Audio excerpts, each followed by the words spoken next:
नमस्कार, जय हिंद साथियों। कैसे आप सभी? मैं राहुल अग्रवाल आपका स्वागत करता हूं आपका अपने इस ऑनलाइन प्लेटफॉर्म पर। दोस्तों, जैसे कि आपको पता होगा कि हाल ही में एसएससी द्वारा एसएससी सीपीओ 2023 का जो आपका एग्जाम हुआ था उसकी फाइनल आंसर की रिलीज की गई थी।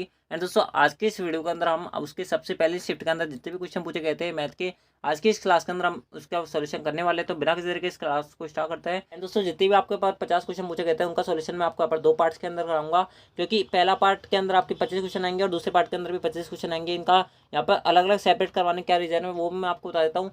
चाहता तो मैं आपको एक वीडियो के अंदर प्रोवाइड करवा सकता हूँ, लेकिन दोस्तों मेरा फोन अनेबल है इसके अंदर यहाँ पर आपको एक ही वीडियो प्रोवाइड करवाने, क्योंकि मेरा जो फोन है वो एक साथ इतनी लॉन्ग वीडियो को यहाँ पर रिकॉर्ड नहीं कर पाता है। तो दोस्तों मुझे अलग अलग दो वीडियोस के अंदर आपको यहाँ पर ये प्रोवाइड करवाने पड़ेंगे। तो दोस्तों आप दोनों वीडियोस को देख लेना, उसके अंदर आपके सारे क्वेश्चन आपके यहाँ पर क्लियर हो जाएंगे, एक क्वेश्चन आपका यहाँ पर नहीं छूटेगा। तो दोस्तों आज की इस क्लास को बिना किसी तरीके स्टार्ट करते हैं। सबसे पहला जो क्वेश्चन था जो आपसे यहाँ पर पूछा गया था सबसे पहले शिफ्ट के अंदर, वो आपको अपने सीन दिख रहा होगा। क्या बोला जा रहा था आपसे यहाँ पर? आपसे आप बोला जा रहा था यदि X upon Y plus Y upon X equal to 1 है और X plus Y equal to 2 है, तो आपको अब बताना था कि X cube plus Y cube का मान क्या होगा। किस प्रकार से आप इस क्वेश्चन को सॉल्व करोगे वो मैं आपको बता देता हूँ। आप इस प्रकार सॉल्व करोगे, आपको यहाँ पर बताना है कि X cube plus Y cube की वैल्यू क्या होगी। किस प्रकार सॉल्व करोगे? इस प्रकार सॉल्व करोगे, इसको आप यहाँ पर खोल सकते हो X plus Y X square plus Y square minus x Y, इस प्रकार से लिख सकते हो आप इसको। यहाँ पर कोई दिक्कत नहीं है। तो दोस्तों आपको यहाँ पर किस किस की वैल्यू चाहिए? अब आपको एक्स प्लस वाई की वैल्यू चाहिए। हमारे पास वैल्यू है, दो लिख दूंगा मैं इसकी जगह। इसकी वैल्यू हमारे पास नहीं है, किस प्रकार से निकालोगे? यहाँ पर आप ध्यान रखना, इस प्रकार से हम इसको खोल सकते हैं। आप इस प्रकार से निकालोगे, आप इसको सॉल्व करोगे, क्या आएगा आपके एलसीएम में? एक्स वाई आएगा, ऊपर क्या बचेगा? X square plus Y square, ठीक है, बराबर 1। तो आप इसको सॉल्व करोगे, क्या वैल्यू बचेगी? X square plus Y square minus x Y बराबर 0 बची? नहीं बची, बिल्कुल बची। तो आपके पास फॉर्मूला क्या बना था? 2 into x square plus Y square minus x y, ये बच रहा था, ठीक है। इसकी वैल्यू अगर 0 आ गई तो 0 इंटू 2 करूँगा तो क्या वैल्यू आएगी? 0 आएगी कि नहीं आएगी? आएगी। तो दोस्तों 0 जो होगा वो करेक्ट आंसर होगा, ठीक है। इस प्रकार से आप इस क्वेश्चन को सॉल्व करोगे, ठीक है। आई होप आपको क्वेश्चन क्लियर हुआ होगा। बिल्कुल बेसिक सा क्वेश्चन था, कुछ नहीं था इस क्वेश्चन के अंदर। अगला क्वेश्चन आपसे पर क्या बोल रहा है? अगला क्वेश्चन आपसे बोला जा रहा है कि एक व्यक्ति अपने वेतन का 72% जो खर्च करता है, यानी कि अपना जो 72% भाग है अपनी सैलरी का वो खर्च कर देता है, और प्रति महीने जो है वो 5,740 रुपये की बचत करता है। तो उसके वार्षिक वेतन का 10% कितना होगा वो आपसे पूछा रहा है। दोस्तों सबसे पहले हम उसकी इनकम निकालते हैं, मंथली इनकम कितनी है उसकी। देखो 5740 रुपये वो बचा रहा है, 72% खर्च कर दिया तो कितना बचा होगा उसके पास? 28% हिस्सा बचा होगा कि नहीं बचा होगा? बिल्कुल बचा होगा। यानी कि 5740 अपने आप में 28% है। तो 100% की वैल्यू हमारे पास कुछ इस प्रकार से आएगी, ठीक है। ये हमारे पास एक मंथ की सैलरी है, हमसे कितने मंथ की पूछ रहा है? 12 मंथ की, ठीक है। तो 12 मंथ की इसकी टोटल सैलरी इतनी होगी। इसके अंदर भी इसका केवल और केवल 10% हिस्सा पूछ रहा है, तो 10/100 होगा कि नहीं होगा? होगा। इस प्रकार से आप सॉल्व करोगे, आपका आंसर आ जाएगा। 2 जीरो से 2 जीरो कट गई, ठीक है। 28 को आप किस प्रकार से काटोगे? आप जो 7 से काट दो, यानी कि ये आपके यहाँ पर 7 बचेगा, ये आपका पर 3 बचेगा। 7 से इसको काटोगे, 7 और 56 होता है, 7 दूनी 14 होते हैं, ये बचेगा नहीं बचेगा? बचेगा। क्या बचा आपके पास? फाइनल फाइनल आपके पास बचा 820, ठीक है। आपके पास क्या बचा? 820 इंटू 10 इंटू 3 बचा? नहीं बचा, बचा। ये 10 आपका यहाँ पर लिखा हुआ था, ठीक है, इस बात को ध्यान रखना। आप इसको सॉल्व करोगे, क्या आएगा आपका यहाँ पर? 3 दूनी 6, 8 की 24, 24,600 आया कि नहीं आया? आया। ऑप्शन जो पहला है वो करेक्ट आंसर है, ठीक है। क्लियर हुआ होगा आई होप आपको क्वेश्चन, ठीक है। बिल्कुल बेसिक सा क्वेश्चन था। दोस्तों अगला जो क्वेश्चन है वो आपका फॉर्मुला बेस्ड क्वेश्चन है। एंड दोस्तों अगर आपने फॉर्मुला पढ़ा होगा तो भी आप इस क्वेश्चन को बना पाओगे, नहीं तो आप जो मैं आपको बता देता हूँ किस प्रकार से आपका फुल एक्सप्लेनेशन इसका होगा। दोस्तों आपको यहाँ पर दे रखा था कि tan square theta plus tan 4 theta का मान ज्ञात करना था आपको यहाँ पर, यानी कि बताना था इन चारों में से कौन सा ऑप्शन होगा। दोस्तों आपको यहाँ पर साफ दिख रहा है, सेक के पदों में आपको यहाँ पर बताना है किस प्रकार सॉल्व करोगे। tan स्क्वायर थीटा आप सबसे पहले कॉमन लोगे, क्या बचेगा आपके पास? 1 प्लस tan स्क्वायर थीटा, ठीक है, ये बचेगा। इसको क्या लिख सकता हूँ मैं यहाँ पर? Sec square theta. और tan स्क्वायर थीटा को क्या लिख सकता हूँ मैं? सेक स्क्वायर थीटा माइनस 1, ये लिख सकता हूँ। आप सिंपली इसको मल्टीप्लाई करोगे, क्या बचेगा आपके पास? Sec 4 theta minus sec square theta, यही आपका यहाँ पर आंसर बचता फाइनल। ऑप्शन जो बी हो जाएगा वो करेक्ट आंसर हो जाएगा। बिल्कुल बेसिक सा क्वेश्चन था, कुछ ही नहीं था इस क्वेश्चन के अंदर। आई होप आपको क्वेश्चन क्लियर हुआ होगा, ठीक है। अगला क्वेश्चन जो आपसे यहाँ पर पूछा गया था वो आपको अपने स्क्रीन दिख रहा होगा। क्या बोला जा रहा था आपसे यहाँ पर? दोस्तों अगला क्वेश्चन आपसे बोला जा रहा था कि दो संख्याओं का महत्तम समावर्तक यानी कि HCF और LCM में से 5 और 175 है। यदि दोनों संख्याओं का अनुपात 5:7 है तो दोनों संख्याओं में सबसे बड़ी संख्या क्या होगी? दोस्तों मैं चाहूँ ना इस क्वेश्चन को यहाँ पर केवल और केवल 1 सेकंड के अंदर उड़ा सकता हूँ। किस प्रकार से उड़ाऊंगा मैं? दोस्तों मुझे साफ पता पड़ रहा है कि इनका जो रेशियो होता है, अगर मान लो कि कोई चीज़ ए और बी लिखी हुई है, रेशियो में लिखी हुई है, इसका मतलब क्या होता है कि इन दोनों के अंदर जो मल्टीपल है दोनों के अंदर सेम होगा कि नहीं होगा? होगा। तो इन दोनों में सबसे बड़ी संख्या कौन सी वाली होगी? जो 7 का गुणनफल होगी वो वाली होगी कि नहीं होगी? होगी। तो 7 का जो मल्टीपल होगा वो वाला आंसर होगा मेरा। तो 7 का मल्टीपल पहला ऑप्शन भी नहीं है, दूसरा भी नहीं है, तीसरा करेक्ट आंसर होगा, चौथा होगा नहीं। तो तीसरा करेक्ट आंसर हो जाएगा। इस प्रकार से आप इसको सॉल्व कर सकते हैं, इस प्रकार से आप इसको सॉल्व कर सकते थे। बाकी मैं इसको फुल डिटेल बता देता हूँ किस प्रकार सॉल्व करोगे आप इसको। आप इस प्रकार से इसको सॉल्व करोगे कि आपको पता होगा कि HCF इंटू LCM, इसकी वैल्यू A इंटू बी आती है कि नहीं आती, आती है। HCF की वैल्यू कितनी दे रखी है 5, LCM की वैल्यू कितनी रखी है 175। ठीक है, आपको यहाँ पर दे रखा है कि दोनों संख्याओं का अनुपात 5:7 है। कितना दे रखा है 5:7। मैं मान लेता हूँ पहली संख्या 5x है, दूसरी संख्या 7x है। ठीक है, इन दोनों का मल्टीपल करूंगा यहाँ पर 5 इंटू 7 35, क्या आएगा 35 इंटू x²। ये बचा नहीं बचा, बिल्कुल बचा। 35 से 175 5 बार कट गया, तो x की वैल्यू क्या आएगी 5, x की वैल्यू 5 आ गई, नहीं आ गई, आ गई। आपसे पूछ रहा है सबसे बड़ी संख्या क्या है। सबसे बड़ी संख्या, पहली संख्या 5x है, दूसरी संख्या 7x है। ठीक है, x की वैल्यू 5 है, इनसे यहाँ पर मल्टीपल करूंगा, क्या आएगा 5 इंटू 5 25 और 7 इंटू 5 35। 35 सबसे बड़ी संख्या है, 35 आंसर हो जाएगा। ऑप्शन जो बी हो जाएगा वो करेक्ट आंसर होगा। इस प्रकार से आप इसको सॉल्व कर सकते थे। ठीक है, लेकिन दोस्तों आप जो यहाँ पर स्मार्ट अप्रोच लगाते तो दोस्तों आप इस क्वेश्चन को विदिन सेकंड उड़ा पाते।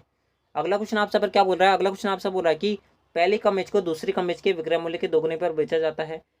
पहली कमेज को 8% के लाभ पर, दूसरी कमेज को 3% की हानि पर बेचा जाता है, तो कमेजों का कुल प्रतिशत लाभ कितना है। ठीक है, दोस्तों आपसे आप बोला जा रहा है कि पहली कमेज को दूसरी कमीज के विक्रय मूल्य के दोगुने पर बेचा जाता है। दोस्तों हम मान लेते हैं कि जो दूसरी कमीज है उसको डी से शो कर देता हूँ, पहली कमीज को पी से शो कर देता हूँ। पी यानी कि पहली और डी यानी दूसरी। मैं मान लेता हूँ दूसरी कमीज इसने कितने रुपए में बेची है 100 रुपये में, तो पहली कमीज कितने की बेची होगी 200 रुपये में, दुगनी में बेच रहा है। पहला स्टेटमेंट सेटिस्फाई हो गया। दूसरा बोल रहा है आपसे यहाँ पर कि पहली कमीज को 8% के लाभ पर, पहली कमीज को 8% के लाभ पर 200 का 8% कितना होगा 16 होगा, तो पहली कमीज को कितने रुपये में बेचा होगा 216 रुपये में। दूसरे को 3% की हानि पर बेचा है, कितने परसेंट की 3% की, तो इसने कितने में बेचा होगा 97 रुपये में। ठीक है, क्लियर है यहाँ तक चीजें। बेचा जाता है तो कमीजों पर कुल प्रतिशत लाभ कितना है। दोस्तों इसने यहाँ पर ये मान लो कि 300 रुपये में खरीदी थी, बेची इसने इतने में, ये इसकी कॉस्ट प्राइस है, ये आपके यहाँ पर सेलिंग प्राइस आएगी। सेलिंग प्राइस क्या आएगी 216 प्लस 97 में कितना बचा 216, 213 प्लस आपका यहाँ पर 100 कितना हो जाएंगे 313। ठीक है 313, यानी कि कॉस्ट प्राइस आपका 300 का था, सेलिंग प्राइस आपका 313 का है, तो कितने का प्रॉफिट हुआ होगा आपको यहाँ पर 13 रुपये का। 13 रुपये का प्रॉफिट हुआ होगा कितने पर 300 पर, इंटू 100 करूंगा मैं इसको। ठीक है, 2 जीरो से 2 जीरो उठ गई, 3 का भाग 13 के अंदर दूंगा कितना आएगा 3 चौके 12, 1 जीरो बचेगा, सॉरी यहाँ पर 1 जीरो बचेगा तो जाएगा नहीं पूरा भाग, तो आपके यहाँ पर क्या बचेगा, आपके पास बचेगा 0.07। इस प्रकार से आपका आंसर बचना चाहिए। ऑप्शन जो फोर्थ हो जाएगा वो करेक्ट आंसर हो जाएगा। अगला अगला क्वेश्चन आपसे पर क्या बोल रहा है, अगला क्वेश्चन आपसे बोल रहा है कि दो संख्याओं का गुणनफल 726 है, उनका महत्तम समावर्तक यानी कि HCF इतना है, तो एलसीएम कितना होगा। नॉर्मल सा फॉर्मूला आपको अप्लाई करना है। 726 में आपको सिंपल 11 का भाग देना, आपका एलसीएम आ जाएगा, नहीं आ जाएगा, आ जाएगा। क्या आएगा 11 छक्के 66, 11 छक्के 66, 66 आंसर होगा। ऑप्शन जो थर्ड है वो करेक्ट आंसर है। बिल्कुल बेसिक बेसिक क्वेश्चन था आपका। HCF एलसीएम से खासे क्वेश्चन पूछे गए थे, इस बात को ध्यान रखना, यानी कि उनका नंबर बहुत ज़्यादा था। अगला क्वेश्चन आपसे पर क्या बोल रहा था, अगला क्वेश्चन आपसे बोल रहा था कि दो संख्या 3:4 के अनुपात में है, का महत्तम समावर्तक और लघुत्तम समावर्तक का गुणनफल 2700 है, तो उनका संख्याओं का योगफल क्या होगा। दोस्तों अगर आप इस क्वेश्चन को चाहो तो 1 सेकंड के अंदर उड़ा सकते हो। इनके अंदर कॉमन फैक्टर से मल्टीप्लाई होगा कि नहीं होगा, होगा, तो वो तो दोनों में कॉमन आ जाएगा। तो यहाँ पर आपका इस प्रकार से लास्ट में आपका आंसर बचेगा, नहीं बचेगा, बिल्कुल बचेगा। एक्स हमारे पास अज्ञात वैल्यू है, तो दोस्तों आपका यहाँ पर आंसर जो आएगा वो कितने का मल्टीपल आना चाहिए 7 का मल्टीपल आना चाहिए। तो 7 का मल्टीपल पहला भी नहीं है, दूसरा भी नहीं है, तीसरा भी नहीं है, चौथा है, ये करेक्ट आंसर हो जाएगा। ठीक है, इस प्रकार से आप इसको 1 सेकंड के अंदर उड़ा सकते थे।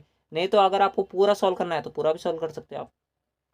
हम मान लेते हैं कि पहली संख्या जो है 3x है, दूसरी संख्या 4x है।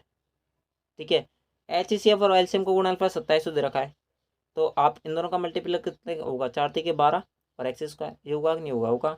आप इसको काटोगे कितनी बार कटेगा, ये आपके 3 से काट लो, आप ऐसे करो 3 चौके 12 होते हैं। ठीक है, 3 आम 27, 900 बचा। आप इसको काटोगे ये 100 बार, 25 9 225, आपके यहाँ पर आएगी 225। एक्स की वैल्यू क्या आएगी, एक्स की वैल्यू आएगी 15। ठीक है दोस्तों, यहाँ पर जगह कम है तो दोस्तों आप थोड़ा सा एडजस्ट करें। यहाँ पर एक्स की वैल्यू क्या आएगी 15, एक्स की वैल्यू 15 आई है, तो दोस्तों संख्या कौन कौन सी बनी। पहली संख्या थी आपकी 3x और दूसरी संख्या थी वो आपकी थी 4x। तो पहली संख्या क्या होगी, पहली संख्या होगी 15 इंटू 3 45, पहली संख्या होगी 45 और दूसरी संख्या होगी आपके यहाँ पर 4 इंटू 45 15, क्या आएगा 60। दूसरी संख्या आपके यहाँ पर ये है। आपसे यहाँ पर क्या बोल रहा है, आपसे बोला जा रहा है कि दोनों संख्याओं का यहाँ पर योग क्या है। तो पहली संख्या 45 है, दूसरी संख्या 60 है, इन दोनों जोड़ोगे क्या आएगा आपका यहाँ पर सम 105 आएगा। ऑप्शन 4 करेक्ट आंसर होगा। ठीक है, इस प्रकार से आपको यहाँ पर इसका पूरा डिटेल सोल्यूशन होगा। ठीक है, क्लियर हुआ होगा आई होप आपको क्वेश्चन। अगला क्वेश्चन, अगला क्वेश्चन आपसे पर क्या बोल रहा है, अगला क्वेश्चन आपसे बोल रहा है कि एक शंकु की ऊंचाई जो है वो 7 सेंटीमीटर है, यानी कि एच जो दे रखी है वो 7 सेंटीमीटर दे रखी है। उसका आधार का व्यास आपको 12 सेंटीमीटर दे रखा है तो रेडियस कितनी हो जाएगी 3 सेंटीमीटर, सॉरी 6 सेंटीमीटर। ठीक है, 6 सेंटीमीटर हो गई, नहीं होगी, हो गई। आपसे बोल रहा है कि इसका आयतन क्या होगा, इसका आयतन क्या होगा, आयतन बताना है भाई। आयतन किस प्रकार से निकालोगे, इस प्रकार से निकालोगे कि आयतन जो होगा वो क्या होता है, एक संग होगा 1/3 पाई आर स्क्वायर एच, ये आपका आयतन होता है। ठीक है, तो 1/3 की जगह 1/3, पाई की जगह 22/7 रख देता हूँ। क्यों रख रहा हूँ, क्योंकि अब मैं एच के अंदर, हाइट के अंदर 7 दिख रहा है तो कट जाएगा। आर की वैल्यू क्या है, 6, 6 का स्क्वायर क्या आएगा 36, 7 से 7 कट गया, 36 से 3 12 बार कटेगा बिल्कुल। 12 × 22 करेंगे आएगा 12×2 = 44, 12×2 = 24, दो आशा लगी 12×2 = 24 और 2 26, 264 आंसर होगा। 264 ऑप्शन दूसरा करेक्ट है।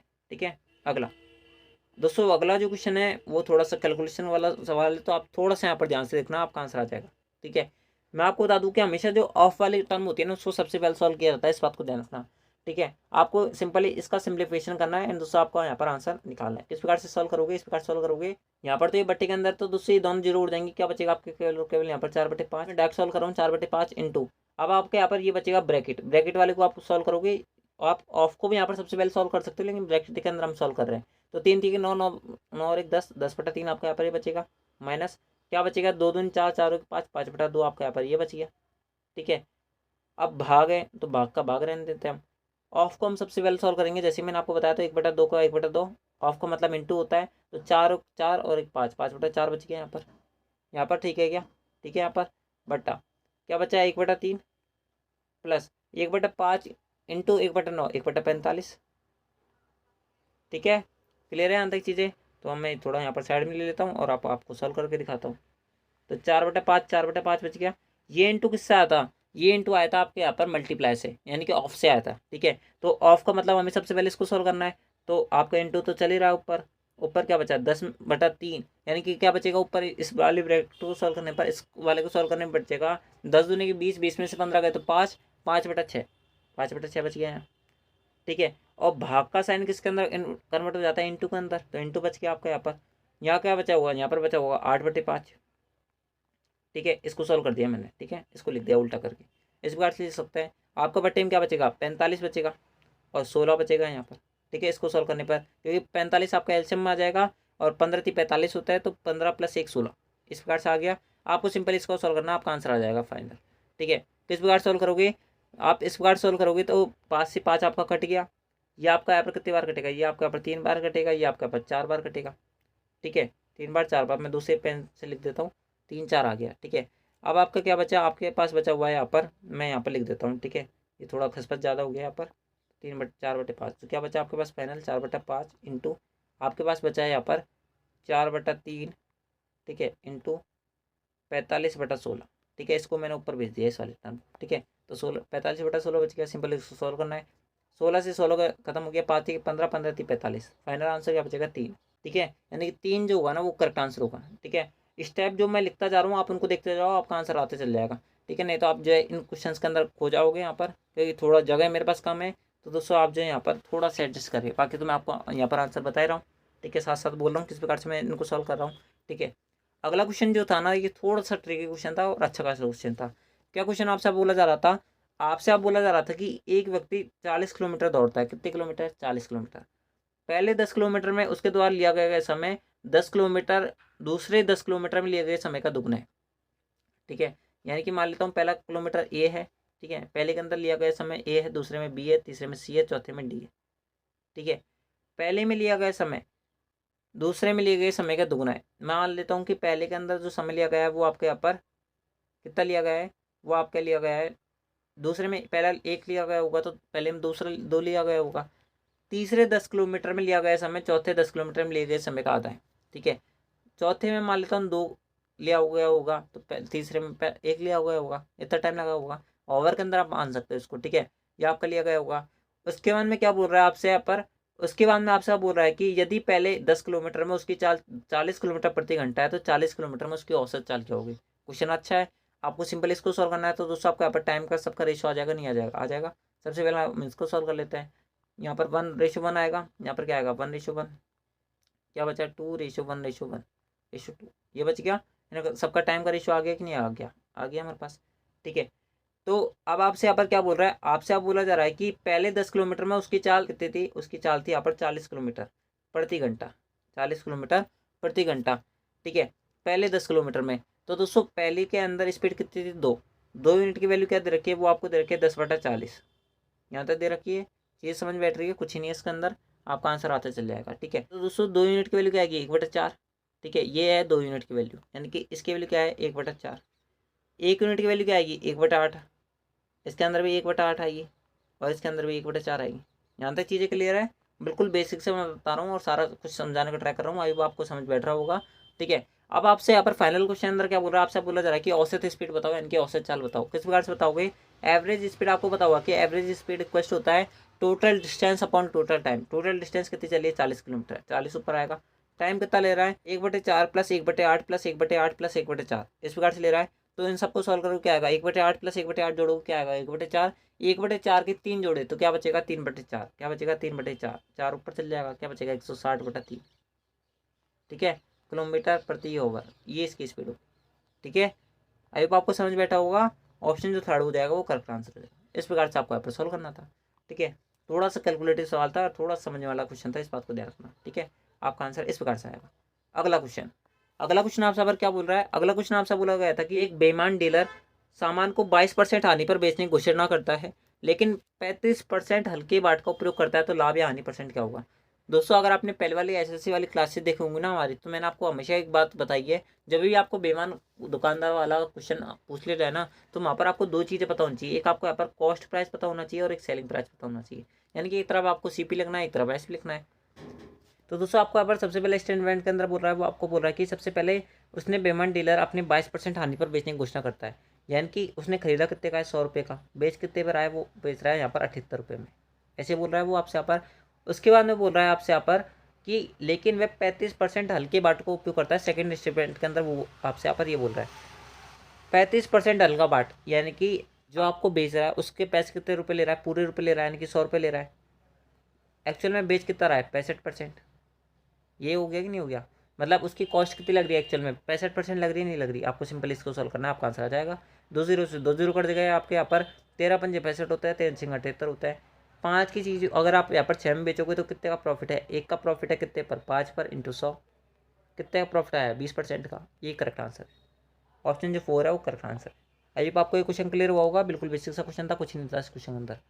अगला क्वेश्चन, अगला क्वेश्चन आपसे पर क्या बोल रहा है, अगला क्वेश्चन आपसे बोला जा रहा है कि 15, 24, 35 और 54 का लघुत्तम समावर्तक यानी कि एलसीएम क्या होगा, वो आपसे पर पूछा रहा था। किस प्रकार सॉल्व करोगे, इस प्रकार सॉल्व करोगे। एलसीएम क्या होता है, एलसीएम वो होता है जिसके अंदर सबका भाग चल जाए, वो आपके यहाँ पर एलसीएम होता है। तो देखो आप यहाँ पर सबसे पहले देखोगे कि 15 के अंदर क्या छुपा हुआ है, 3×5 क्या हुआ है, 3×5 सब इसके अंदर छुपा हुआ है।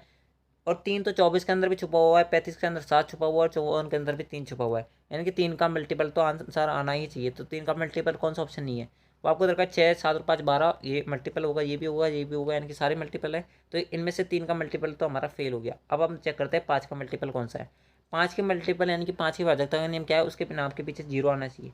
उस नंबर के पीछे अगर 0 आता है तो 5 का मल्टीपल होता है, या फिर 5 आता है तो भी 5 का मल्टीपल होता है।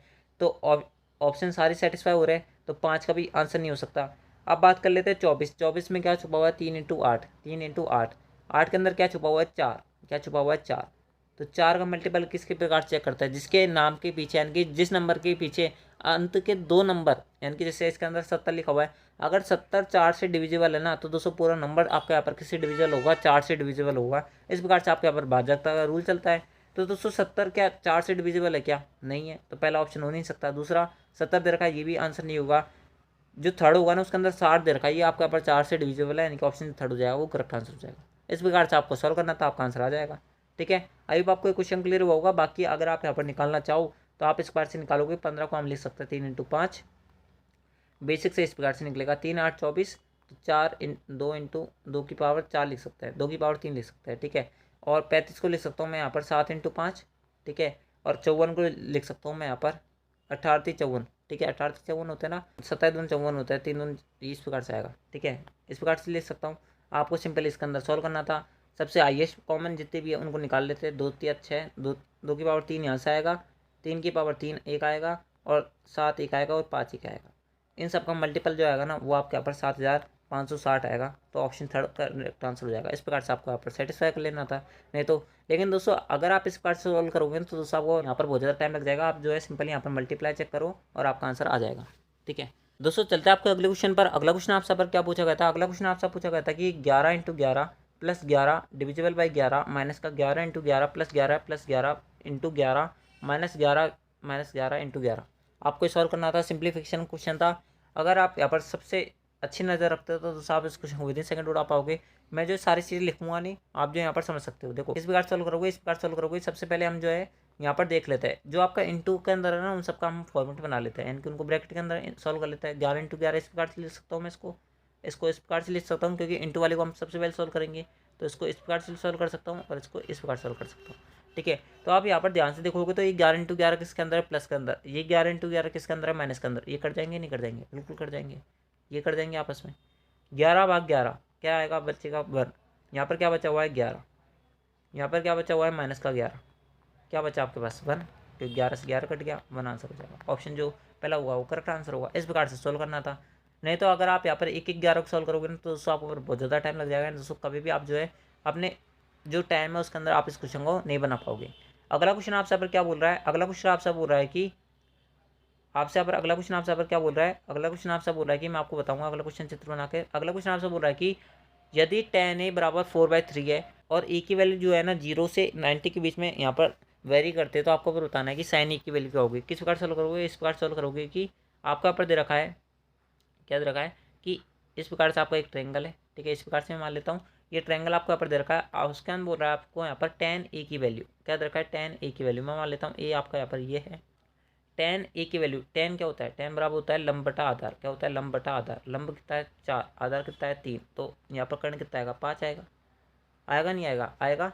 ठीक है, तो ये आपका यहाँ पर आ गया। तो आपसे अब क्या बोला जा रहा है? आपसे आप बोला जा रहा है कि साइन ए की वैल्यू बताओ। किसकी वैल्यू बताओ? साइन ए की। साइन ए क्या होता है? लंब बटा कर्ण। लंब कितना है आपका? 4, कर्ण कितना है? 5। तो 4/5 आंसर होगा। ऑप्शन जो पहला होगा करेक्ट आंसर होगा। वैसे चित्र बनाने की जरूरत नहीं थी, लेकिन मैंने आपको फिर भी समझाने के लिए बना दिया था। अगला क्वेश्चन जो है ना वो आपका यहाँ पर टेबुलरी डेटा पर पूछा गया था। एंड दोस्तों क्या क्वेश्चन आपसे पूछा गया था? आपसे आप पूछा गया था कि यहाँ पर आपको एक ग्राफ दे रखा था। इस ग्राफ के अंदर आपको यहाँ पर बताना था कि किस वर्ष सेब के निर्यात में पिछले वर्ष की सेब के निर्यात की तुलना में अधिकतम प्रतिशत वृद्धि हुई है। यानी कि आपको यहाँ पर ये 4 सन दे रखे थे, इन चारों सन में से आपको बताना था कि किसके अंदर सबसे ज़्यादा ग्रोथ हुई है। सबसे पहला ऑप्शन रखा है वो आपको रखा है 2006। 2006 के अंदर आप देखोगे तो दोस्तों आपको यहाँ पर दिखेगा 2006 के अंदर अगर आप यहाँ पर देखोगे तो दोस्तों आपको यहाँ पर दिखेगा 2006 10.8 और 9.9 कितनी की वृद्धि हुई? आपके यहाँ पर वृद्धि हुई 0.9 की, कितने पर? 9.9 पर इंटू 100 इतनी की वृद्धि हुई होगी 2006 के अंदर। इस 10 से 10 कट के 11 बच गया। क्या बचा आपके पास? 11 90 99। ठीक है, तो कितना बचा आपके पास? 10। तो 9 पॉइंट के समथिंग पहले के अंदर क्या हुई है? वृद्धि हुई है। 9 पॉइंट के अंदर समथिंग के अंदर पहले के अंदर वृद्धि हुई है। ठीक है, इसको हम इस प्रकार लिख सकते हैं। 2008 के अंदर देखें तो दोस्तों 2008 के अंदर हुआ है 9.5 से 11.4 कितने की वृद्धि हुई है? कितने की वृद्धि हुई है? 11.4 और 9.5 कितने की वृद्धि हुई? 14 में से 5 गया तो कितने बचे आपके यहाँ पर? 9। ठीक है, उसके बाद में 10 में से 1 गया तो 1.9 की वृद्धि हुई कितने पर? 9.5 पर इंटू 100। ठीक है, तो 19/95 में 20% की वृद्धि है कि नहीं है? तो भाई 2008 के अंदर तो 2006 से आपको यहाँ पर ज़्यादा वृद्धि हुई है 20% की। तो पहला ऑप्शन तो हो नहीं सकता किसी प्रकार से, इसके अंदर 20% की वृद्धि है। अब बात कर लेते हैं 2005 के अंदर। 2005 के अंदर दे रखा है वो आपको दे रखा है कि 7.8 से 9.9 हो गया आपका ग्राफ। कितना हो गया है? 7.8 से 9.9 हो गया आपका ग्राफ। तो कितनी की वृद्धि हुई होगी? 9.9। 7.8 कितनी की वृद्धि? 0.1 आपका 2.1 कितने पर? 7.8 पर इंटू 100 करेंगे। ठीक है, तो 10 से 10 कट गया आपके यहाँ पर। किस प्रकार से काटोगे? 3 से काट सकते हो क्या आप? बिल्कुल काट सकते हैं। 3 दूनी 6, 3 6 18, 3 7 21, 7/26 आपके लगभग ही कटेगा। आप जो है 26 से काट सकते हो, यानी कि ये 13 बचेगा, ये आपका 50 बचेगा। 7 5 35, 350/13, 350/13, 350/13, 13 दूनी 26, लगभग ये 30 का अप्रॉक्स आएगा। यानी कि 20 से तो बहुत बड़ा आएगा, क्योंकि 13 दूनी 26, 260 तो पहले ही हो जाते हैं। यानी कि इसमें कहीं ना कहीं 2008 से ज़्यादा वृद्धि हुई है। तो ऑप्शन सेकंड पे आंसर नहीं हो सकता, ऑप्शन थर्ड आंसर हो सकता है इस टाइम हमारे। अब 2003 को भी चेक कर लेते हैं। 2003 के अंदर दे रखा है वो आपको दे रखा है 5.2 से 6.5 के अंदर वृद्धि हुई है। 5.2 से 6.5 आपका ग्राफ हो गया, तो कितने की वृद्धि हुई होगी? 1.3 की वृद्धि हुई होगी। कितने पर? 5.2 पर इंटू 100 करेंगे तो 13 चौके 52 और ये आपका पर 20 आएगा। सॉरी यहाँ पर कितना आएगा? 25। 25% आएगा कि नहीं आएगा, आएगा। तो दोस्तों कहीं ना कहीं किसके अंदर सबसे ज़्यादा वृद्धि हुई है, थर्ड के अंदर। तो दोस्तों ऑप्शन जो थर्ड हो जाएगा वो करेक्ट आंसर हो जाएगा। इस प्रकार से आपको सॉल्व करना था, आपका आंसर आ जाएगा। ठीक है, अगला क्वेश्चन आपसे पर क्या पूछा गया था, आपसे पूछा गया था कि 13 सेंटीमीटर और 15 सेंटीमीटर त्रिज्या वाले दो वृत्त बिंदु ए और बी पर एक दूसरे को प्रतिच्छेद करते हैं, उपनिष्ठ जीवा की लंबाई 12 सेंटीमीटर, तो केंद्रों के बीच की दूरी क्या होगी। किस प्रकार सॉल्व करोगे, इस प्रकार सॉल्व करोगे मैं आपको दिखा देता हूँ। ठीक है, मैं सबसे पहले तो यहाँ पर क्या करता हूँ, सबसे पहले यहाँ पर दो सर्किल बना लेता हूँ। ठीक है, समझाने के लिए मैं आपको यहाँ पर एक्यूरेट सर्किल बताता हूँ। ठीक है, एक्यूरेट सर्किल आपका यहाँ पर एक सर्किल तो ये हो गया, और दूसरा सर्किल जो है ना वो आपके यहाँ पर ये हो गया। एक सर्किल आपका ये हो गया और दूसरा सर्किल जो है ना वो दूसरा सर्किल आपका ये हो गया। आपसे आप बोला कि दो सर्किल है, एक दूसरे को यहाँ पर काटते हैं। ठीक है, इस प्रकार से काटते हैं। यहाँ पर ये जो बिंदु है, यहाँ पर ये वाला जो बिंदु है ये बिंदु ए है, यहाँ पर ये जो बिंदु है ये बिंदु आपका यहाँ पर बी है। इन दोनों के बीच में ओवेनिस्ट जीवा की लंबाई आपकी ये होगी। ठीक है, तो इसकी लंबाई आपको 12 दे रखी है। दोनों की जो सर्कल है इनकी रेडियस आपको पहले की रेडियस 13 दे रखी है, दूसरे की रेडियस 5 दे रखी है। आपसे बोला है कि मान लो कि इसका केंद्र ओ है, इसका केंद्र ओ डैश है, तो आपसे यहाँ पर ओ डैश की लंबाई पूछ रहा क्या होगी। इस प्रकार सोल्व करोगे। अगर आपका यहाँ पर 12 है ना टोटल, अगर ये बीच वाली 12 है ना, तो दोस्तों यहाँ पर मैं डाल दिया लंब, क्या डाल दिया लंब। तो ये जो आपकी जो ए बी रेखा ना वो यहाँ पर आधी आधी के अंदर कन्वर्ट हो जाएगी, यानी कि आधी आधी के अंदर बढ़ जाएगी, 6 हो जाएगी। ये भी आपको यहाँ पर 6 हो जाएगी। तो दोस्तों आपको यहाँ पर पाइथागोरस से आप जो है यहाँ पर अगर मैं यहाँ पर एक बिंदु पी मान लूँ तो आप ओपी की वैल्यू नहीं निकाल सकते क्या, बिल्कुल निकाल सकते। किस प्रकार से निकालोगे, पाइथागोरस यहाँ पर अप्लाई करोगे तो ओपी की वैल्यू क्या आएगी, यहाँ पर ओपी की वैल्यू आएगी √13 का स्क्वायर 169 माइनस 6 का स्क्वायर 36। क्या बचेगा आपके पास, आपके पास बचेगा √133। ठीक है, √133 वाला वैसे एक ही आंसर है, इस प्रकार से भी आप सॉल्व कर सकते थे, नहीं तो आप पूरा भी सॉल्व कर सकते हो। 133 आपका यहाँ पर ये आ गया। इसी प्रकार से आप दूसरे सर्कल के अंदर देखोगे, इसकी रेडियस 5 है, इसकी रेडियस 6 है, यानी कि वैल्यू आपकी 6 दे रखी है। तो यहाँ पर ओपी डैश की वैल्यू क्या आएगी, ओपी डैश की वैल्यू आएगी आपकी यहाँ पर क्या, आपके पास आएगी √36। ठीक है, 6 का स्क्वायर 36 प्लस 5 के, सॉरी यहाँ पर 5 नहीं है, यहाँ पर ये जो रेडियस दे रखी है ना वो आपका 15 दे रखी है, तो ये आपके 15 आएगी। तो 15 का स्क्वायर 225, 225 प्लस 36, सॉरी यहाँ पर थोड़ा सा एडजस्ट करें आप, यहाँ पर 15 आएगा, 15 का स्क्वायर 225, कर्ण के आधार में, कर्ण के स्क्वायर में से हम किसका स्क्वायर घटेंगे, लंब का स्क्वायर। तो कर्ण का स्क्वायर 225, 225 में 36 गए तो कितना बचेगा 189, तो √189। तो आपके ओ डैश की वैल्यू क्या आएगी, ओ डैश की वैल्यू आएगी यहाँ पर √133 प्लस √189। ठीक है, ये आपके ऊपर आंसर आएगा। तो ऑप्शन जो सेकंड हो जाएगा वो सेटिस्फाई हो जाएगा। इस प्रकार से आपको सॉल्व करना था, आपका आंसर आ जाएगा। अगला क्वेश्चन आपसे पर क्या बोल रहा है, अगला क्वेश्चन आपसे बोल रहा है कि दिए गए चार्ट के आधार पर शिक्षा पर खर्च, किस पर पूछा है, शिक्षा पर खर्च किए गए व्यय के संगत केंद्र कोण बताना है। यानी कि आपको बताना है कि शिक्षा वाला जो फील्ड है वो कितने डिग्री का एंगल बना रहा है, वो आपसे पूछा रहा है। दोस्तों आपको करना है सिंपली, सबसे पहले इसको सॉल्व करना है, यानी कि इन सब वैल्यू को जोड़ना है, तब आपका यहाँ पर आंसर आएगा।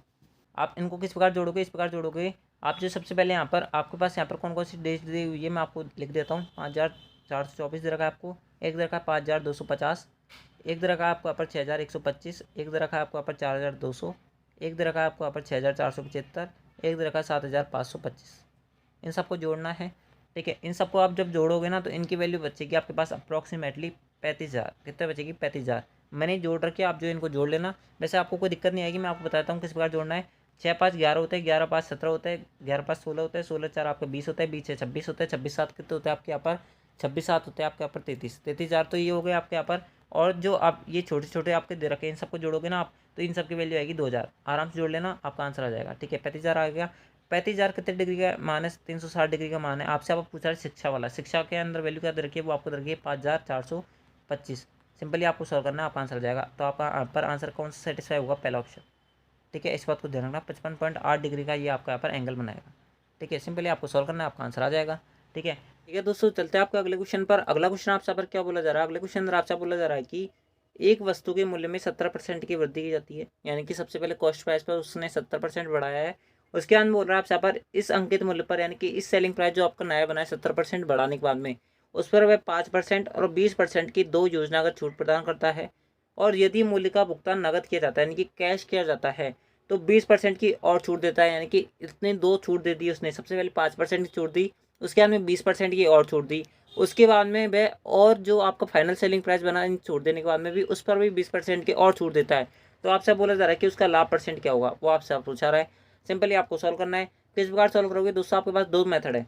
ठीक है, दो मेथड है, मैं दोनों इक्वेशन आपको बना के दिखा देता हूँ, आपको जो ज़्यादा ईजी पड़ेगी वो आप यहाँ पर सॉल्व कर सकते हो। मान लो कि आपका सबसे पहले कॉस्ट प्राइस क्या है, 100 रुपये, आपने 70% की वृद्धि करी, आप कितना हो जाएगा, 170 रुपये हो जाएगा, नहीं हो जाएगा, हो जाएगा। आपसे बोला जा रहा है कि सबसे पहले आप 5% की छूट देते हो, यानी कि 170 पे आप कितने के दे रहे हो, 95/100, ये आपका सेलिंग प्राइस आएगा। इस पर भी आप सबसे उसके बाद में 20% की और छूट देते हो, यानी कि 80/100 पर। उसके बाद में फाइनल पर अगर कैश पेमेंट करता है तो आप यहाँ पर 80 यानी कि 20% की और छूट देते हो, तो दोस्तों आपका फाइनल जो सेलिंग प्राइस बनेगा वो आपका पर ये वाला बनेगा, नहीं बनेगा, बनेगा। आप सिंपल इसको सॉल्व कर लेना और 100 में से घटा लेना, जो आपका आंसर बचेगा वही आपके यहाँ पर प्रॉफिट परसेंट बनेगा, इस बात को ध्यान रखना। ठीक है, आप इसको सॉल्व कर सकते हो या फिर आप जो है यहाँ पर सक्सेसिव भी लगा सकते हो, आपकी मर्जी है। ठीक है, आप सिंपल इसको सॉल्व कर लेना तो आपका आंसर आएगा यहाँ पर कितना आएगा, मैं आपको बताता हूँ। आपका आंसर बचेगा 103.36, इस प्रकार से आंसर बचेगा। तो 100 से कितना ज़्यादा हो जाएगा, ये यहाँ पर 3.36% हो जाएगा। तो आपका यहाँ पर इस प्रकार से आंसर आ जाएगा। या फिर दूसरा मेथड क्या है, वो दूसरा मेथड भी बता देता हूँ दोस्तों। आप जो है दूसरा मेथड लगा सकते हो यहाँ पर सक्सेसिव का, कितने का लगा सकते हो, सक्सेसिव का। आपको यहाँ पर बोल रहा है कि सबसे पहले छूट 5% की, दूसरी छूट आपको यहाँ पर 20% दे रखी है, इन दोनों का सक्सेसिव लगाओ, क्या आएगा, 20 × 5/100। ठीक है, 20 × 5 = 25, एक 24 आएगा कि नहीं आएगा, आएगा। इनकी यहाँ पर फाइनल जो रेट, फाइनल जो सक्सेसिव आएगा वो कितना आएगा, 24%। 24% के बाद में 20% की एक और बार सक्सेसिव है, यानी कि 20% की एक और छूट है। तो 20%, 24% और 20% का सक्सेसिव लगाएंगे, कितना आएगा, 24 × 20/100 आएगा कि नहीं आएगा, आएगा 20/100 आएगा। ठीक है, यहाँ पर 100 आएगा, कितना आएगा, 100 आएगा बटा 100 आएगा। सिंपली आपको सॉल्व करना है, 20 + 24, 44 माइनस 24×48, 4.8 बचेगा यहाँ पर। इसको घटाओ कितना बचेगा, 39.2, 39.2। ठीक है, अब हमने शुरू में क्या माना था, कॉस्ट प्राइस शुरू में माना था हमने 100 रुपये, उसको बढ़ाकर कितना कर दिया हमने, 170 रुपये कर दिया, कितना कर दिया, 170 रुपये। इस 170 पर आप छूट ओवरऑल कितनी दे रहे हो यहाँ पर सक्सेस के हिसाब से, 39.2% की। ठीक है, यानी कि माल कितने में बेच रहे होंगे आप यहाँ पर, आप माल बेच रहे होंगे यहाँ पर 60.80% पर। इतने हिस्से में बेच रहे होंगे, नहीं बेच रहे होंगे, बिल्कुल बेच रहे होंगे। आपको इसको सॉल्व करना है, आपका आंसर आ जाएगा। आप जैसे इसको यहाँ पर सॉल्व करोगे तो दोस्तों आपके यहाँ पर 2 0 से तो 2 0 कट गई आपके यहाँ पर। ठीक है, और आपका 2 0 आएगी यहाँ पर। ठीक है, कि मैंने 1 0 लाया ना, तो 2 0 आएगी आपकी, 2 0 अभी बट्टे में बची हुई है, यानी कि कुछ इस प्रकार से आपका यहाँ पर ये दिखेगा। ठीक है, थोड़ा सा यहाँ पर ठीक है 2 0 से आपके 2 0 कट गई। आपको इसको सॉल्व करना है, उसका हमने 100 का भाग देना है। आप सिंपली इसको सॉल्व करो, क्या आएगा आपका यहाँ पर, 17 × 136, 13 से लगी 17, 3 आपका यहाँ पर एक और आ जाएगा, 17 × 17, 17 × 102, 102 और 3 103। ठीक है, ये आ गया और बट्टे में 100 है। तो दोस्तों क्या आ गया आपका पर फाइनल सेलिंग प्राइस, वो आपका पर आ गया 103.36। कितना आ गया, 103.36। ठीक है, 103.36 जो है आपका यहाँ पर फाइनल सेलिंग प्राइस है। कॉस्ट प्राइस आपका 100 रुपये था, कितना का यहाँ पर प्रॉफिट हुआ होगा, 3.36% का। ठीक है, बिल्कुल बेसिक सा क्वेश्चन है, बस थोड़ा सा कैलकुलेटिव सवाल है, इस बात को ध्यान रखना है, यानी कि ऑप्शन जो पहला हो जाएगा वो करेक्ट आंसर हो जाएगा। ठीक है, अगला क्वेश्चन, आई होप आपको ये क्वेश्चन क्लियर हुआ होगा। चलते हैं आपका अगले क्वेश्चन पर। एंड दोस्तों अगला क्वेश्चन आपसे पर क्या बोल रहा है, अगला क्वेश्चन आपसे बोल रहा है कि दो त्रिभुजों के क्षेत्रफल का जो अनुपात है, यानी कि रेशियो जो है वो 4:3 है, उनके ऊंचाइयों का अनुपात 6:5 है, तो आधारों का अनुपात क्या हुआ। आपको पता हुआ कि दो ट्रायंगलों का जो एरिया होता है, मान लो कि पहला ट्रायंगल एबीसी है, तो ट्रायंगल ऑफ एबीसी इसका एरिया बटा ट्रायंगल ऑफ डीईएफ, दूसरा ट्रायंगल मैं ये मान लेता हूँ, तो इसका एरिया जो होगा ना वो बराबर होता है किसके, 1/2 आधार इंटू ऊंचाई। आधार कितना मान रहा हूँ मैं यहाँ पर, ए बी मान रहा हूँ, और ऊंचाई यहाँ पर कितना मान रहा हूँ, BC मान रहा हूँ। इसी प्रकार से इसी ट्रायंगल क्या होगा, आधार इंटू ऊंचाई DE इंटू EF। इस प्रकार से आपका फॉर्मूला बनता है। आपको सिंपल इसको सॉल्व करना है। आपको वैल्यू गिवन है, आपको क्षेत्रफलों का अनुपात क्या दे रखा है, 4:3, तो मैं इसकी जगह 4:3 लिख देता हूँ। ठीक है, 4:3 मैंने इसकी जगह लिख दिया, बराबर। अब देखो 1/2 तो 1/2 से कट जाएगा, आपका किसका रेशियो बचा, AB, यानी कि आधार, आधार का रेशियो तो आपसे पूछ रहा है, पहले वाला का आधार कितना है, AB है। ठीक है, पहले वाले का तो आधार AB और ऊंचाई कितनी है, BC, BC की वैल्यू हमें दे रखी है क्या, बिल्कुल दे रखी है। ठीक है, ये आपका यहाँ पर AB है, BC की यहाँ पर ऊंचाई कितनी दे रखी है, 6 अपॉन दूसरे की यहाँ पर आधार था DE और यहाँ पर हाइट दे रखी है 5। ठीक है, आपको सॉल्व करना है, इनका ऊंचाई का अनुपात आ जाएगा, तो क्या आ जाएगा, AB upon DE equals to, आप इसको काटोगे 3 बार कटेगा, ये 2 बार कटेगा, 3 3 9 5 2 10, यानी कि 10:9, ये आंसर होना चाहिए, यही आंसर, ऑप्शन जो दूसरा है वो करेक्ट आंसर। ठीक है, क्लियर हुआ होगा आई होप आपको क्वेश्चन, बिल्कुल इजी क्वेश्चन था, कुछ नहीं था इस क्वेश्चन के अंदर। अगला क्वेश्चन, अगला क्वेश्चन आपसे पर क्या बोल रहा है, अगला क्वेश्चन आपसे पर बोल रहा है कि एक टूरिस्ट वैन है जो देहरादून से मसूरी तक जाती है, कहाँ तक, देहरादून से मसूरी।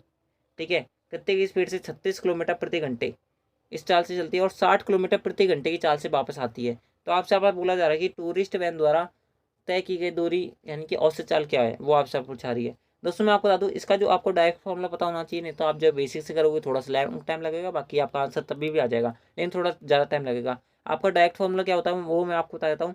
2 × x y/x+y, ये आपका फॉर्मूला होता है औसत चाल का, एवरेज स्पीड का। ये आपका यहाँ पर फॉर्मूला होता है, नहीं होता है। सिंपली आपको अप्लाई करना, आपका आंसर आ जाएगा। ठीक है, तो 2 का जगह 2 लिख देता हूँ। पहली स्पीड कितनी है वो है आपके यहाँ पर 36, दूसरी स्पीड क्या है यहाँ पर 60 है। इन दोनों का सम कितना आएगा 36 + 60 96। सिंपली आपको सॉल्व करना, आपका आंसर आ जाएगा। 12 की 36, 12 की 96, सॉरी 12 की 72 होते हैं, 12 × 96। ठीक है, 8 आ गया आपको यहाँ पर, 2 से 4 बार कटेगा, ये आपको 15 बार कटेगा, तो 15 × 3 बचा, नहीं बचा, 15 × 3 कितना होता है 45, कितना होता है 45, पहला ऑप्शन करेक्ट आंसर। ठीक है, क्लियर हुआ होगा। ये आपको क्वेश्चन बिल्कुल बेसिक सा क्वेश्चन था, कुछ नहीं था इस क्वेश्चन के अंदर। अगला क्वेश्चन, अगला जो क्वेश्चन है वो आपका पर ग्राफ वाला दे रखा है। आपसे यहाँ पर क्या पूछा जा रहा है, आपसे आप बोला जा रहा है कि वर्ष 2010 में, 2010 ये वर्ष, इसके अंदर द्वितीय श्रेणी में उत्तीर्ण होने वाले, द्वितीय श्रेणी ये आपके यहाँ पर द्वितीय श्रेणी है, ठीक है, में उत्तीर्ण होने वाले विद्यार्थियों का प्रतिशत कितना है। ठीक है, तो भाई मेरे द्वितीय श्रेणी में आप विद्यार्थियों को जो प्रतिशत है वो आपसे पूछा रहा है। किस प्रकार से सॉल्व करोगे, इस प्रकार सॉल्व करोगे कि आपसे आप बोला जा रहा है कि टोटल जो यहाँ पर एनरोल हुए वो हम देख लेते हैं। आपको पता होगा, आपको यहाँ पर ध्यान से देखोगे तो दोस्तों सेकंड डिवीजन के अंदर 2010 के अंदर पास होने वाले जो विद्यार्थी है वो 60 है, कितने है 60 है। ठीक है, यहाँ तक क्लियर है। टोटल एनरोल कितने बच्चे हुए थे, टोटल एनरोल बच्चे हुए थे यहाँ पर 40 + 60, 100 + 70, 170 + 30, 200। ठीक है, 200 में से 60 बच्चे जो है वो कितने डिवीजन पास हुए, सेकंड डिवीजन पास हुए, तो आपको इनका परसेंटेज निकालना है। सॉल्व कर लोगे आप इसको, 2 0 से 2 0 कट गई, आपका पर 30 बार कटेगा, तो 30% करेक्ट आंसर हो जाएगा। ठीक है, बिल्कुल बेसिक सा क्वेश्चन था, कुछ ही नहीं था इस क्वेश्चन के अंदर। अगला अगला क्वेश्चन आपसे पर क्या बोल रहा है, अगला क्वेश्चन आपसे बोल रहा है कि किसी शहर की जनसंख्या 3,52,314 है, यह 15% वार्षिक ब्याज दर से बढ़ती है, यानी कि 15% की दर से ये हर साल बढ़ रही है, तो 2 वर्ष पहले इसकी जनसंख्या क्या होगी। बिल्कुल बेसिक सा क्वेश्चन है कि नहीं है, बिल्कुल है। किस प्रकार सॉल्व करोगे, इस प्रकार सॉल्व करोगे। मान लो कि 2 साल पहले ये जो जनसंख्या थी वो कितनी थी, एक्स थी। ठीक है, पहले साल कितनी बड़ी होगी 115/100। ठीक है, दूसरी साल कितनी बड़ी होगी 115/100। ठीक है, टोटल फाइनल इतनी बड़बड़ा की कितनी हो गई लास्ट में, 3,52,314 हो गई, नहीं हो गई, हो गई। आपको बस इसको सॉल्व करना है, आपका आंसर आ जाएगा। ठीक है, आप इसको काटोगे 23 बार कटेगा, ये आपका 25 बार कटेगा। 23 इसको काटो कितनी बार कटेगा, 23 से कम 23, कितने बचे आपके पास यहाँ पर, आपके पास बच गया यहाँ पर 12, 122। 122 के अंदर 23 का भाग दो, कितने बार जाएगा, 5 बार जाएगा। 23 × 5 = 115, 122 में से 115 घटाओगे 7 बचेगा। ठीक है, अब आपके पास नया संख्या बन गई 73। 33 69 होते कि नहीं होते, 23 30 69 होते हैं, सॉरी। ठीक है, 33 69, तो 69 बच गए, 4 1 बच गया 41। अब 23 का भाग 41 के अंदर दोगे कितने बार जाएगा, 23 से कम 23। ठीक है, अब 41 में से 23 घटाओ, कितने बचा आपके यहाँ पर 17, तो वहाँ से बच गए 17 और 1 18, 18 बच गए 184। ठीक है, 184 बच गया। 184 का अगर 184 के अंदर 23 का कितने बार भाग जाएगा, 8 बार जाएगा, नहीं जाएगा, बिल्कुल जाएगा, तो मैं 8 यहाँ पर लिख देता हूँ। यहाँ तक क्लियर है, तो ये पूरा कट गया, 23 यहाँ पर खत्म हो गया ये वाला पूरा मैटर। अब इसको काटते हैं, ये आपके यहाँ पर 23 बार कटेगा, ये आपके यहाँ पर 25 बार कटेगा। ठीक है, 23 से हम इसको वापस काटते हैं, पूरा कट जाएगा इस कांड से। 23 × 5 = 115। ठीक है, 23 छिक्के कितने होते हैं 138 होता है, कितने होते हैं 138। 153 में से 138 घटाओ, कितने बार बचेगा, 2 140, 140 और आपके पास बचेगा यहाँ पर 115, मतलब 15 ही वापस बच जाएगा आपके पास, तो 151 नई संख्या बनेगी। 151 के अंदर 23 का भाग दोगे, कितने बार जाएगा, 23 छिक्के 138। ठीक है, 138 कितना बच गया, 138 वापस बच जाएगा, यानी कि 6 बार वापस भाग चल जाएगा पूरा पूरा, यानी कि कितना आपके पास फाइनल बच गया, आपके पास यहाँ पर 666 बच गया, नहीं बच गया, बच गया। ये मैं यहाँ पर लिख देता हूँ 666। 666 × 25 × 25 करना, हमारा आंसर आ जाएगा। तो हमारा आंसर क्या बचेगा फाइनल, हमारा आंसर बचेगा x की वैल्यू बराबर 666 × 625। इस प्रकार से हमारा आंसर बचेगा। ये थोड़ा टफ पड़ेगा, तो दोस्तों मैं 25 × 25 कर लेता हूँ इसको सॉल्व करने के लिए।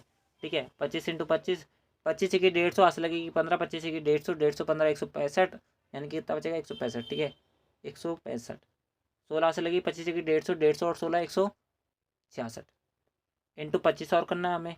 ठीक है, क्योंकि आपके सारे डिजिट जीरो के अंदर दे रखा है, तो दोस्तों हमारा आंसर पूरा निकालना ही पड़ेगा, इसका अलावा और कुछ आ रहा नहीं है यहाँ पर। 0 को 0 25 पंजे 125 होता है। ठीक है दोस्तों, इस क्वेश्चन के अंदर थोड़ी सी मैंने मिसप्रिंट कर दी। ठीक है, मैंने अभी इस वीडियो को पॉज करके वापस बना रहा हूँ, इस कारण से आपको थोड़ा अजीब लग रहा होगा, क्योंकि इस क्वेश्चन का आंसर हमारा सेटिस्फाई नहीं हो रहा, लेकिन हमने काटा तो बिल्कुल सही था, लेकिन दोस्तों हमने थोड़ी सी गलती कहाँ पर कर दी, 115/100 लिखा हुआ था ना जहाँ पर, जब मैं इसको 5 से काटूंगा तो दोस्तों 23/20 आएगा, ना कि 23/25 आएगा। तो दोस्तों यहाँ पर भी 25 लिखा हुआ है ना, इसकी जगह 20 आएंगे।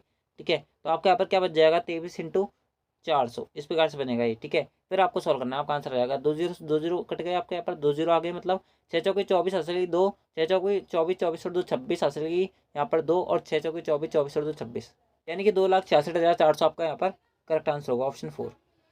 अगला दोस्तों, अगला क्वेश्चन आपसे पर क्या पूछा गया था, आई होप आपको वो क्वेश्चन क्लियर हुआ होगा। थोड़ी सी यहाँ पर मिसमेंट हो गई थी, थोड़ा सा आप एडजस्ट करें, क्योंकि सारा खसर बसर हो जाता है, जगह कम पड़ती है, इस कारण से आप जो थोड़ा सा एडजस्ट करें, बाकी कैलकुलेशन आपको करनी है सिंपली, बस आपका आंसर आ जाता जाएगा। अगला क्वेश्चन आपसे पर क्या बोल रहा है, अगला क्वेश्चन आपसे पर बोल रहा है कि a+b की वैल्यू यहाँ पर कितनी है, 10 है, ए बी की वैल्यू 6 है, तो a³ + b³ की वैल्यू पूछ रहा है। दोस्तों आपको सिंपली फॉर्मूला पता होना चाहिए, आपका आंसर आ जाएगा।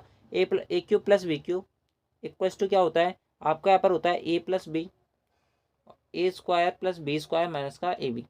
ठीक है, लेकिन दोस्तों हमारे पास ए बी की वैल्यू है, a+b के टर्म में आंसर है, a² + b² की वैल्यू नहीं है, तो दोस्तों हमें इसको भी a+b के टर्म में लिखना पड़ेगा। किस प्रकार से लिखेंगे हम, इस प्रकार से लिखेंगे हम इसको, a+b² माइनस 3ab। बस आपको ये लिखना है, आपका आंसर आ जाएगा, और आपको वैल्यू पुट करनी है। ठीक है, सिंपली आप वैल्यू पुट करोगे तो दोस्तों किस प्रकार से आपका आंसर आएगा, आपका आंसर आएगा यहाँ पर a+b की वैल्यू 10 है, इंटू a+b² 10 का square 100 minus 3ab, 3 into a b की वैल्यू कितनी है, 6, 6 के 18, 100 में से 18 गए तो कितने बचे, 82, 82 इंटू 10 करेंगे कितना आंसर आएगा, 820। ये करेक्ट आंसर होगा, ऑप्शन जो पहला वो करेक्ट आंसर है। ठीक है, अगला अगला क्वेश्चन आपसे पर क्या बोल रहा है, अगला क्वेश्चन आपसे बोल रहा है कि उस त्रिभुज का क्षेत्रफल ज्ञात कीजिए जिसकी भुजाओं की लंबाई 12 सेंटीमीटर, 13 सेंटीमीटर और 5 सेंटीमीटर है। दोस्तों अगर आपने थोड़ा सा बेसिक पढ़ा होगा ज्योग्राफी का, तो दोस्तों आपको पता होगा कि 5, 12 और 13 क्या बनाते हैं, ट्रिपलेट बनाते हैं। क्या बनाते हैं, ट्रिपलेट। ट्रिपलेट कौन बनाता है, जो एक समकोण त्रिभुज की भुजाएं होती है वही बनाती है।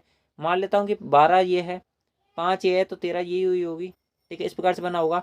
और आपको पता होगा कि एक समकोण त्रिभुज का जो आपका यहाँ पर एरिया होता है वो क्या होता है, 1/2 आधार इंटू ऊंचाई। आधार की वैल्यू कितनी है, 12, सॉरी यहाँ पर आधार की वैल्यू कितनी है, 5, ऊंचाई की वैल्यू कितनी है, 12। ठीक है, इसको काटोगे 6 बार कटेगा, 6 पंजे 30, 30 आंसर हो।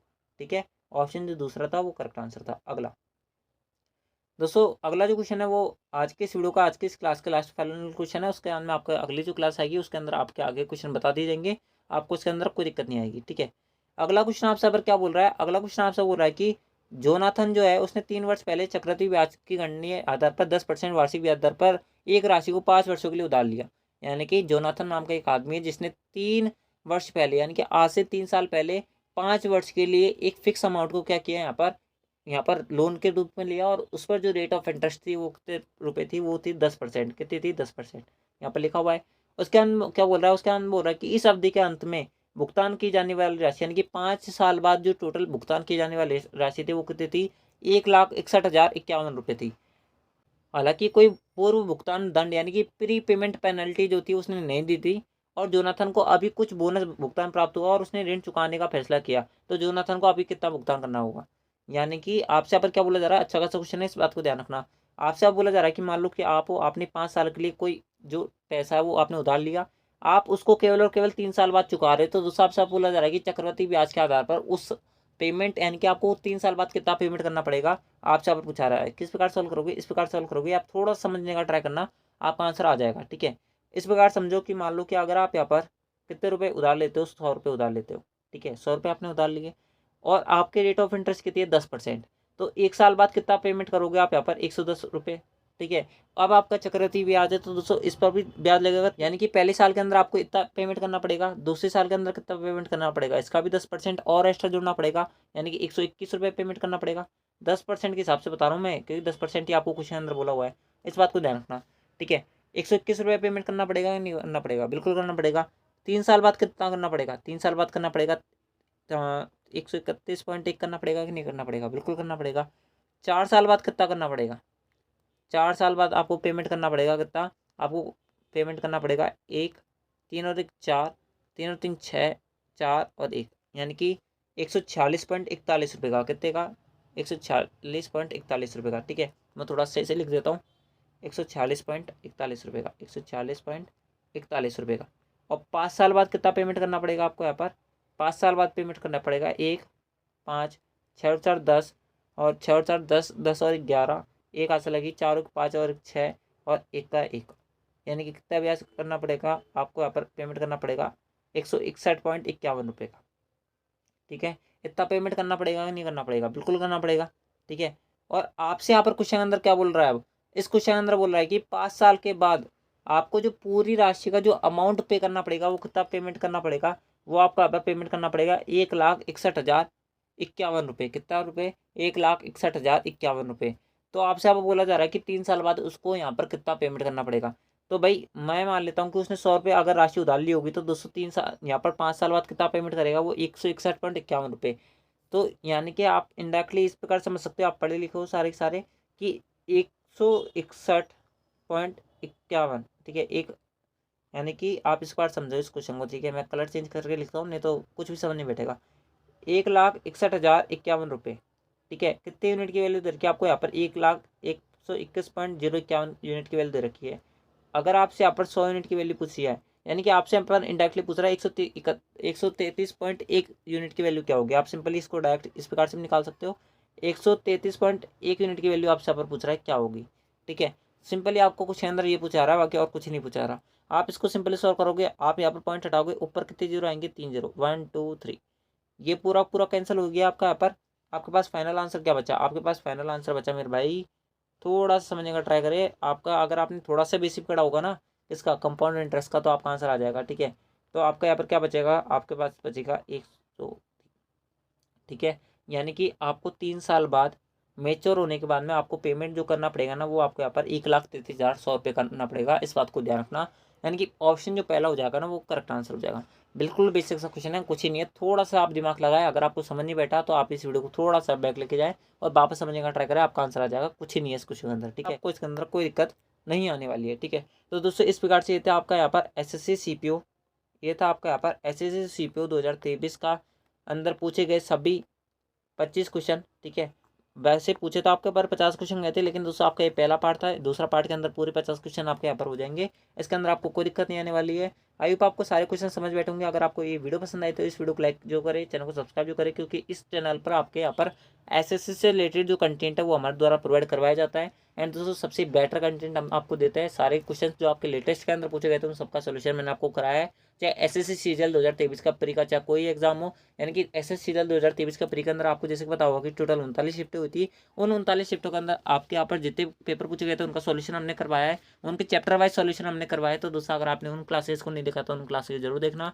आपका आज की इस क्लास के बारे में क्या फीडबैक है वो आप हमें कमेंट बॉक्स में जरूर बताना। एंड दोस्तों आपको क्लास कैसी लगी वो भी आप हमें कमेंट बॉक्स में जरूर बताना। तो दोस्तों आज की इस क्लास के अंदर बस इतना ही। मिलता है आपकी नेक्स्ट SSC वाली वीडियो के अंदर, यानी कि दूसरे पार्ट के अंदर इसके यानी कि इस एग्जाम के, यानी कि इस आंसर की के दूसरे पार्ट के अंदर। तो दोस्तों जब तक के लिए जय हिंद, जय भारत, जय Hindustan. Thanks for watching. Thank you.